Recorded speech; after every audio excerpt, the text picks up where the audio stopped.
Now, one of the reasons I don't like using gaming headsets as my daily driver is because they usually sound very bass heavy that doesn't make a very comfortable listening experience. But this one here is different. The Razer Barracuda Pro is Razer's latest flagship gaming headset, which is actually made for both gaming and music as well. So I've been wearing them for a couple of days and I can tell you that the audio quality on this thing is amazing alongside with other awesome features. And let me tell you more about it in today's video.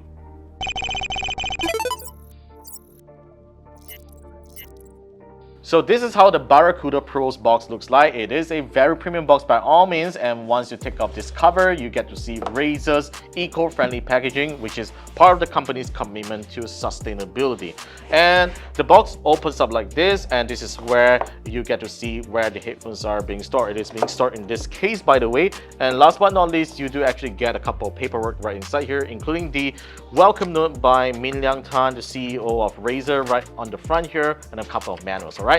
Let's put this back right over here and focus on the headphones right now. Now, the Barracuda Pro comes in this really nice case that is very premium, so it has these really solid zippers as well. So this is how the Barracuda Pro looks like. It looks very much like a Sony 1000X Mark IV with its huge cans right over here. Probably it's bigger than the Sony's here. So you have 50mm drivers right inside here, which is why it's actually so big.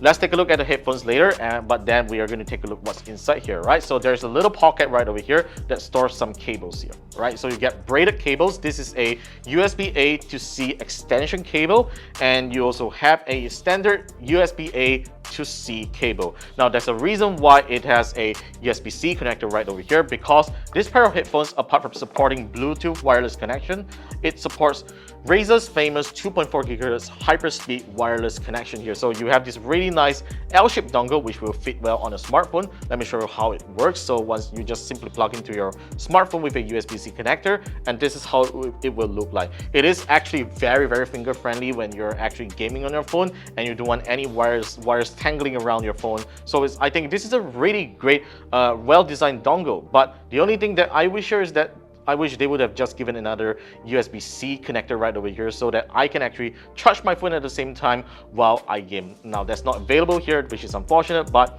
you can still game over Bluetooth if you actually want to, all right? So this is the dongle. Now, let's take a look at the headphones right now. So as I mentioned, they are actually pretty big right here, but definitely not the heaviest headset that I've used. In fact, the AirPods Max is way heavier than this, and once you put it down on your head, you actually feel the weight, all right? But this one, it doesn't feel that way.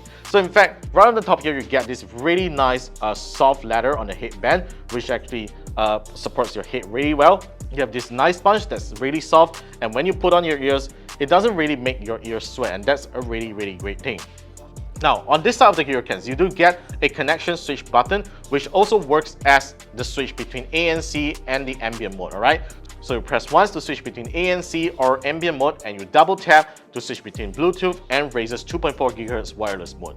And on the other side of the ear cans here, you do actually get a USB-C port. Now, you do not get a 3.5mm port, unfortunately, but I don't think that's necessary anymore since you can actually use the USB-C cable to connect your PC if you really want wired audio, right? So you also get the power button right over here, which funnily also works as the music playback control buttons here. I would have expected they create a separate button for that or put something near the cans right here, but they don't do that, all right? So this is a volume wheel, which is kind of rare on headphones these days, and I think for gamers, and especially for me, sometimes I game, but sometimes I listen to my music a lot. I would have really preferred a wheel right over here to control my music volume, because tapping on headsets, sometimes it can really you can really miss out the volume controls, and sometimes you don't really get the desired tap that you want.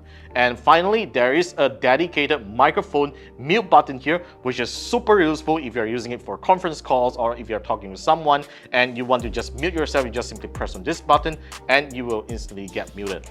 Otherwise, this is a pretty low profile looking pair of headphones, and there's no flashy Razer Chroma RGB around here, which makes it a really good pair of headphones to use even when you're in the office.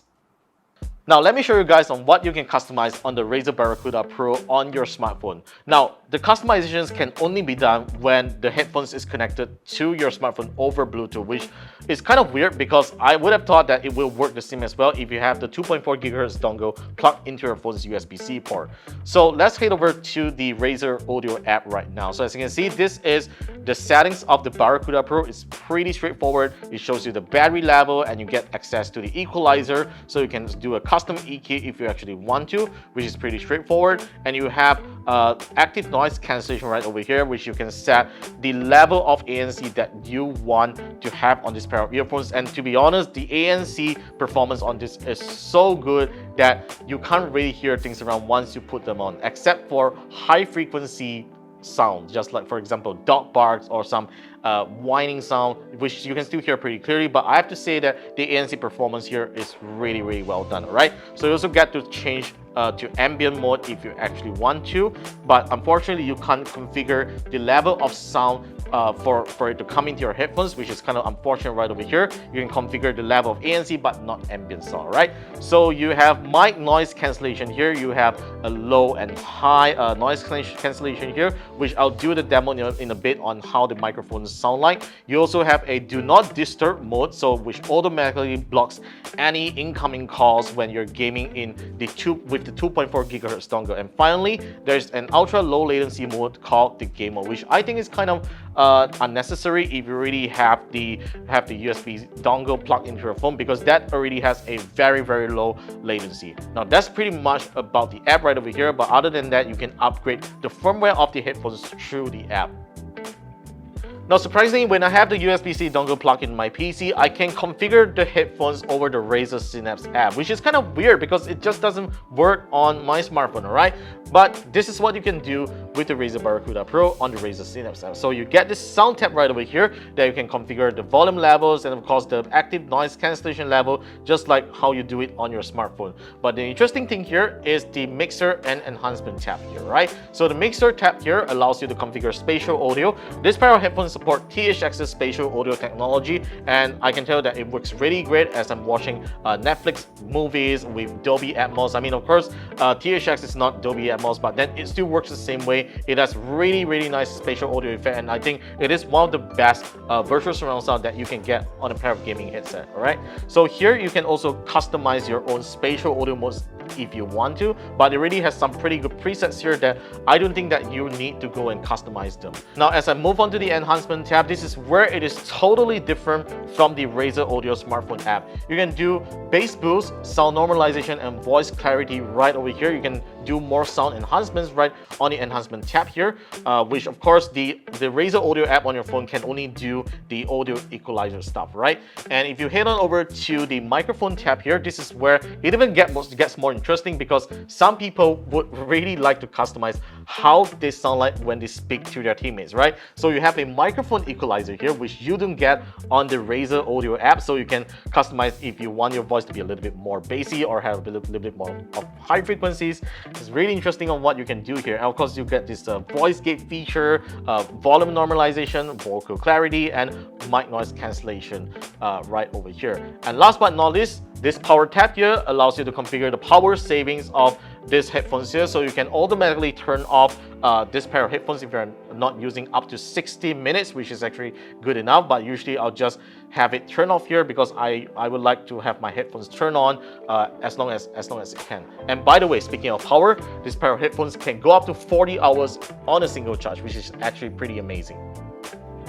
Now in terms of sound quality, the Razer Barracuda Pro really exceeded my expectations as a gaming headset. Now this is still a pair of really bassy headphones, which is common for most gaming headsets out there, but the bass is not as deafening as other gaming headsets that I've tested, and it doesn't distort any other frequencies at all. Though I would have to say that mid vocals are still lacking on this pair of headphones, and it focuses a lot on the highs as well. So what you get on this pair of headphones is kind of like a rich and warm sound profile. It's kind of like an in-between, and it actually sounds very good when you're listening to music genres such as K-pop and pop music. But for classical music, I wouldn't say that it's too good, because the bass kind of overwhelms the instruments a little bit. That can kind of sound too uncomfortable to listen for long hours. Now, here's how the microphones sound like, and I can tell that it is actually darn good.